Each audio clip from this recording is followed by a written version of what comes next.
अतिवृष्टीमुळे जिल्ह्यात हाहाकार उडालाय। मंगळवारी सकाळी तिरू नदीला पूर आल्याने शेताकडून येणारा 27 वर्षीय तरुण वाहून गेला होता। तसेच रात्री ओढ्यातील पुलावरून पाणी वाहत असल्याने ऑटोने प्रवास करणारे 5 जण वाहून गेले होते। त्यापैकी 3 बचावले, मात्र उर्वरित 2 गायब झाले होते। वाहून गेलेल्या 3 मृतदेह तब्बल 40 तासांच्या शोधकार्यानंतर गुरुवारी दुपारी 12 वाजता सापडले। मृतदेह पाहून कुटुंबियांनी आक्रोश सुरू केला। लातूर जिल्ह्यात गेल्या 2 दिवसांपासून सतत मुसळधार पाऊस सुरू आहे, त्यामुळे शेती पिकांची दाणादाण उडाली आहे। नदीकाठच्या शेतीस तलावाचं स्वरूप आलंय, तसेच जनजीवन विस्कळीत झाले, त्यामुळे नागरिक हतबल झालेत। पुराच्या पाण्यामुळे वाहून जाणाऱ्यांना प्रशासनाकडून आवश्यक ती मदत देऊन वाचविण्याचा प्रयत्न करण्यात आलाय। अतिवृष्टीमुळे जिल्ह्यात जवळपास 480 कोटी रुपयांचं नुकसान झालंय। जळकोट तालुक्यातील तिरुका येथील सुदर्शन केरबा गुणशेट्टी हा अविवाहित आहे। तो मंगळवारी सकाळी 9 वाजता पशुधनांना चारा आणण्यासाठी शेतीकडे गेला होता। डोक्यावरून चाऱ्याचा भारा घेऊन परतताना पाण्याच्या प्रवाहामुळे तो तिरू नदी पात्रात वाहून गेला।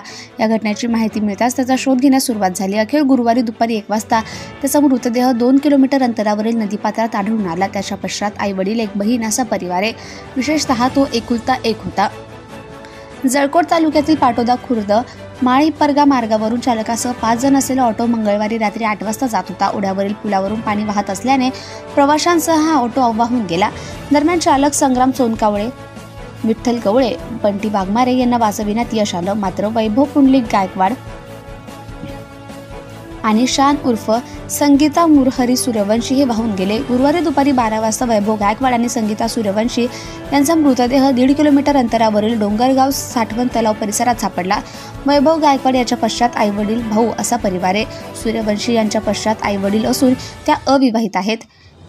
पुराच्या पाण्यात वाहून गेलेल्यांच्या शोधासाठी एनडीआरएफच्या पथकास तसेच अहमदपूर आणि उदगीर येथील अग्निशमन दलाच्या बचाव पथकास पाचारण करण्यात आलं होतं। तसेच या भागातील पट्टीच्या पोहणाऱ्यांचीही मदत घेण्यात आली, असे तहसील प्रशासनाने सांगितले। Subscribe now and press the bell icon. Never miss an update.